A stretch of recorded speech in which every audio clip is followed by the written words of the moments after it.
Halo, ketemu lagi dengan saya Nurul Ilmiah pada pembelajaran fisika. Pada pembelajaran fisika kita kali ini kita akan membahas tentang materi pengukuran, terutama ada pengukuran panjang ya. Nah, pada pengukuran kali ini apa saja yang kita bahas? Yang pertama adalah pengukuran panjang dengan menggunakan penggaris, kemudian pengukuran panjang dengan menggunakan jangka sorong, yang ketiga pengukuran panjang dengan mikrometer skrup, dan yang terakhir adalah contoh soal dan latihan soal.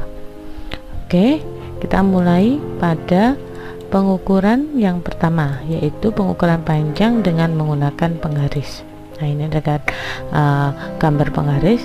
Jadi pada penggaris ini memiliki tingkat ketelitian 0,1 cm atau 1 mm.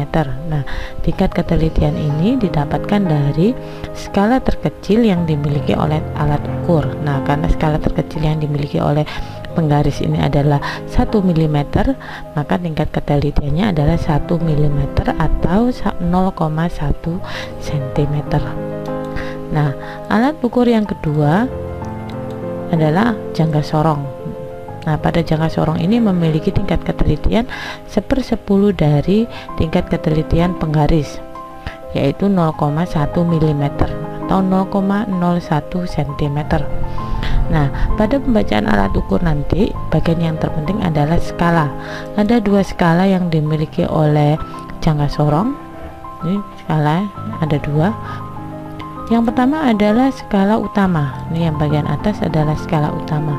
Nah, skala utama pada jangka sorong ini adalah sama persis seperti skala pada penggaris ya. Jadi sekali lagi saya ulangi bahwa skala utama ini persis sama seperti penggaris. Kemudian yang kedua adalah skala nonius. Nah, ini skala yang bagian yang digeser-geser, pada bagian yang digeser ini ada skala nonius atau skala bagian yang di bawah. Kemudian yang kedua adalah pengukuran dengan menggunakan mikrometer skrup, yang ketiga ya. Nah, pada mikrometer skrup ini memiliki tingkat ketelitian 0,01 mm atau 1/10 dari ketelitian yang dimiliki jangka sorong, atau 1/100 dari ketelitian yang dimiliki oleh penggaris, atau 0,001 cm. Nah, ada dua skala juga yang dimiliki oleh mikrometer skrup. Yang pertama adalah skala utama. Nah, ini, dan yang kedua adalah skala nonius. Nah, ini untuk mikrometer skrup. Selanjutnya di sini saya selipi untuk pengukuran massa, sehingga kalian nanti juga akan tahu bagaimana cara mengukur massa benda ya. Nah, pada bagian-bagian neraca di sini yang kita gunakan adalah neraca 3 lengan atau neraca Ohaus. Yang pertama adalah tempat atau wadah, ini wadah beban. Kemudian di sini knop kalibrasi, di sini ada 3 lengan. Nah, ini beban yang bisa kita geser-geser untuk menghitung bebannya. Di sini nanti ada titik 0. Pada kondisi setimbang itu nanti titik 0 segaris dengan garis pada 3 lengan ini. Nah, jadi pada kondisi setimbang ya. Bagaimana cara mengukur massa benda dengan menggunakan neraca 3 lengan? Perhatikan contohnya di sini ada neraca yang sudah mengukur benda. Di sini menghasilkan di sini pada neraca 3 lengan posisinya adalah 120 dan 5. Maka hasil pengukuran massa benda ini adalah langsung kita jumlahkan seluruhnya, 100 tambah 20 ditambah 5 menjadi 125 gram. Nah, sangat mudah bukan untuk mengukur massa? Saya yakin semua pasti bisa. Nah, sekarang contoh soal. Yang pertama, seorang siswa ingin mengetahui panjang sebuah paku dengan menggunakan jangka sorong dan didapat hasilnya seperti pada gambar. Berapakah panjang paku ini? Nah, ini adalah gambarnya, panjang pakunya ya. Kemudian yang kedua, Rumina ingin mengetahui diameter suatu benda dengan menggunakan mikrometer skrup dan didapat hasilnya seperti pada gambar. Berapakah diameter paku? Nah, ini. Oke. Kita akan bahas penyelesaiannya. Untuk yang pertama, perhatikan gambar. Berapakah panjang paku ini jika diukur dengan menggunakan jangka sorong? Maka yang pertama adalah kalian perhatikan angka 0 pada skala nonius.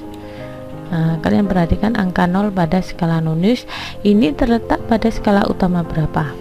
Maka di sini terletak antara 1,1 dan 1,2. Maka kita pilih yang lebih kecil, yaitu 1,1 cm. Nah, yang kita baca adalah di skala utama, yaitu 1,1 cm. Selanjutnya kita cari skala nonius yang segaris dengan skala utama. Nah, ini ada angka 7 paling lurus. Nah, ini angka 7. Nah, angka 7.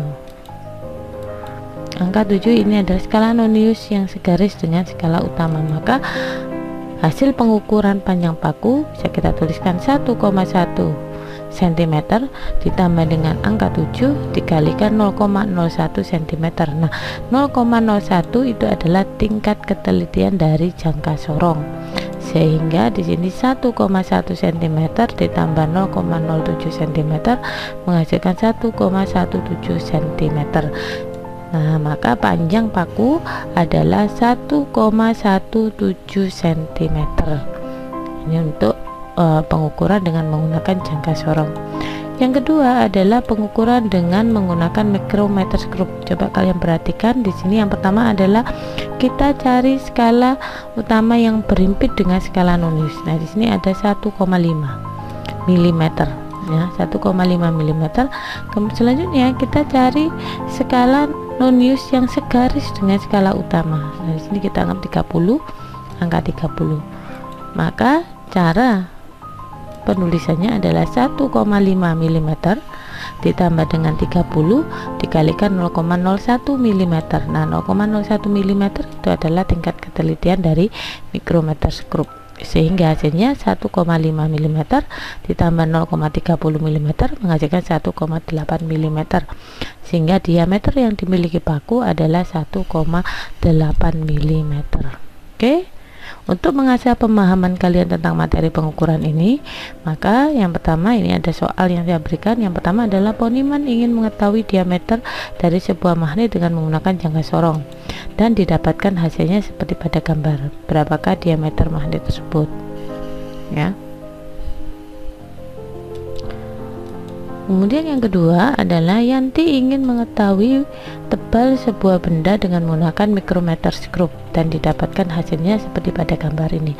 Berapakah tebal benda tersebut? Nah, ini dua soal ini bisa kalian kerjakan secara mandiri. Nanti hasilnya kita bisa cocokkan pada segmen khusus, yaitu segmen pembahasan soal untuk materi besaran satuan dimensi dan pengukuran. Oke. Sekian dari saya untuk materi fisika kali ini. Ternyata fisika itu mudah dan menyenangkan ya. Terima kasih. Assalamualaikum warahmatullahi wabarakatuh.